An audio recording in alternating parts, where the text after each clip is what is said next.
Back here at Origins Game Fair. It is Friday afternoon, and I am very excited to talk with Mark H. Walker from Flying Pig Games because, for one, you and I have not actually talked, well, done an interview in Since a couple the of lock years. and load days, yeah. Yeah, right. Mm-hmm. So now Flying Pig Games is your baby, and you've got some awesome games out. Night of Man, fantastic, loved it, got a great review.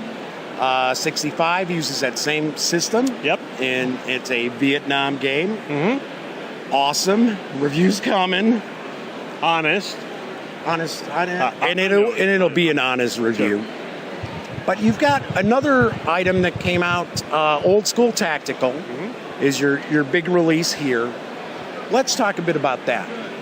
Well, this is the reprint of it, so it's not necessarily a big release for here, but what is big, and what we were talking about before is that the volume 2 of it, which is the West Front. Yes. Yeah, we have the first copy of that here, and we'll be releasing in July. So I'm excited about that. Old School Tactical is Old School? It's old school, exactly. How did you know? It's new school. Yeah. It's like super hip.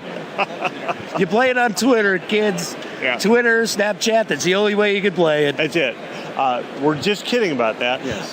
But anyhow, it's a squad level game for you guys that are war gamers.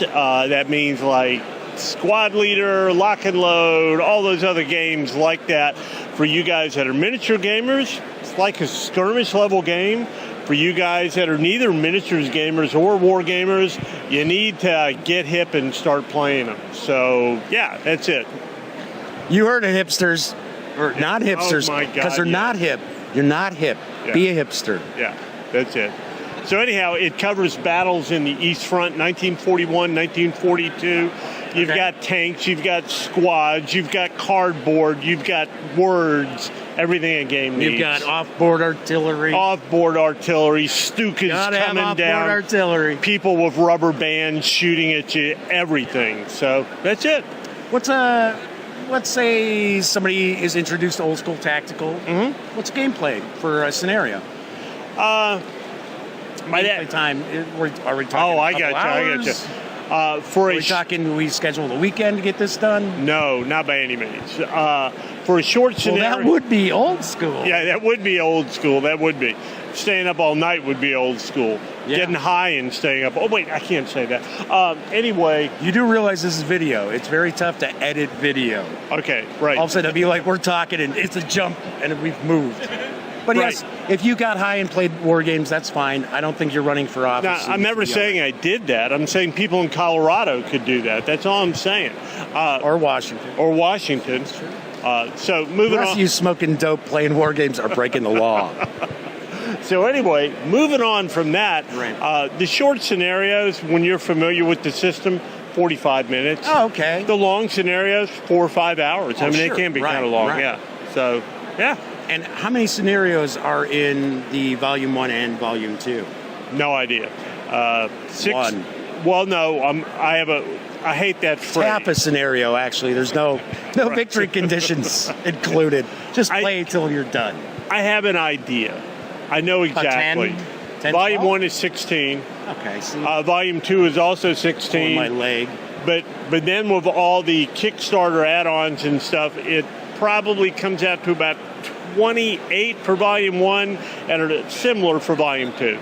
Speaking of Kickstarter add-ons, I know you had quite a few for 65. Yeah.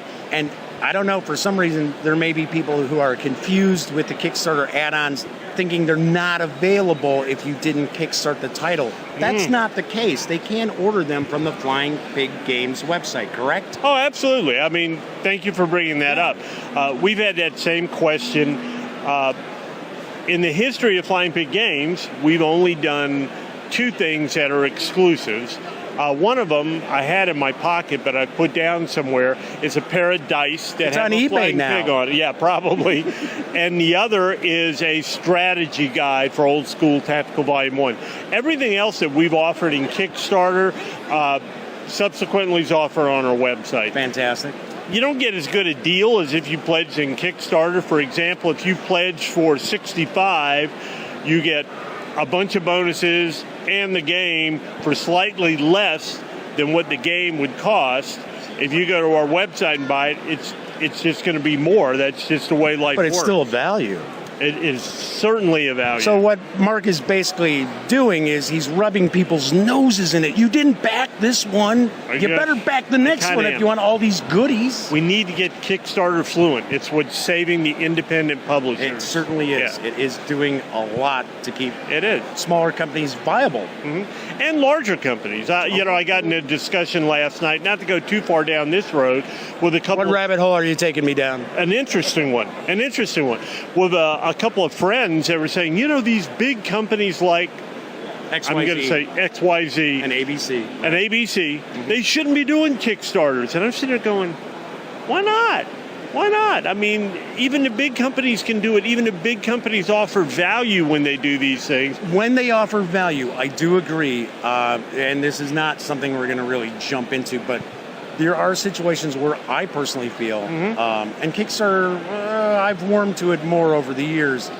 I do feel that there are some companies with the projects they put out there, I'm sort of like, why did you go to Kickstarter for this? But, sure, I'm sure that's the case. But I do agree with you on a lot of respects. I'm a big fan. I mean, if you go to my profile in Kickstarter, when you back one of my games, you'll see I've backed 71 projects. Sure. So, right.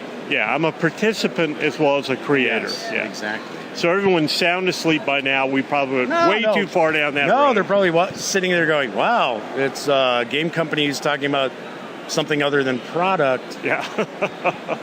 Speaking of product, jumping back on that bandwagon, so you've got the second volume of Old School Tactical, which is the Western Front. Yep. What's on the horizon with Flying Pig Games? Very soon in July, we'll be doing a Kickstarter for something called Platoon Commander Deluxe, Kursk, which people that are at all familiar with the other company I own, Tiny Battle Publishing, know the Platoon Commander system. Yes. Well, Platoon Commander Deluxe takes that system, puts it in a huge box, huge maps, huge counters, and recreates numerous battles within the Battle of Kursk. So Which, that's, for the uninitiated, would have been the largest tank battle in World War II, correct? I believe so. I've been told. I would never call myself a historian. There was a lot of metal flying around. It's like a Metallica concert. But anyway, I won't try any more jokes. No, you're more than welcome to joke, because I do. So anyhow, that's the next one. As soon as... Is that going to Kickstart? Is that going to be through Flying Pig? Is that a Tiny Battle Games? Because you said it's deluxe, so I'm thinking it's... Right. Oh, you mean no, it goes through... It's Flying Pig. It'll be the same kind of, big box type deal that we do with Flying Pig. Okay. Mounted boards, nice thick counters. Very cool. And it'll kick off approximately late July. Okay. More or less when we start shipping Old School Tactical Volume 2. Sure. Get that one in that stage, and we'll put up Kursk. Okay. So we'll have Kursk on Kickstarter. We'll be sending Armageddon War to the printer, and we'll be shipping Old School Tactical Volume 2. Nice. Yeah. Very cool. So. Well, we do know about Tiny Battle Games, and I am going to talk to Herman Luttman, a good friend of mine, who's designed a few titles for you for Tiny Battle. Yeah.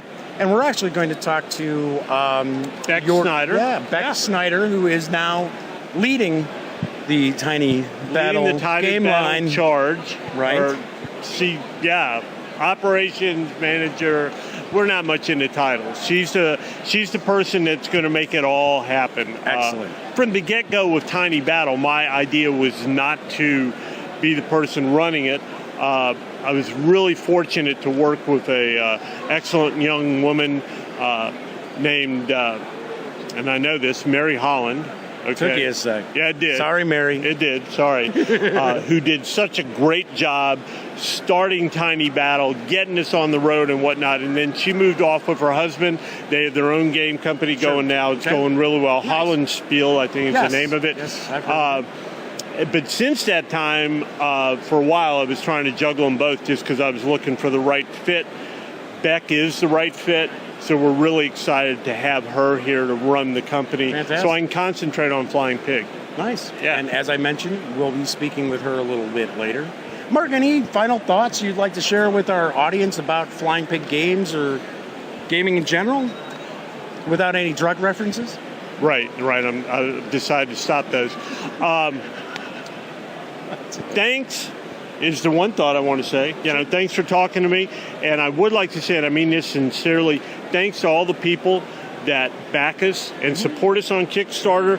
Without that type of stuff, companies like mine couldn't exist. Sure. And I couldn't do this. So thanks. Well, thank you for taking time to talk to me on a busy Friday here at Origins Game Fair. Yep. Thank you, Mark. Thank you very much. Take care, Jeff.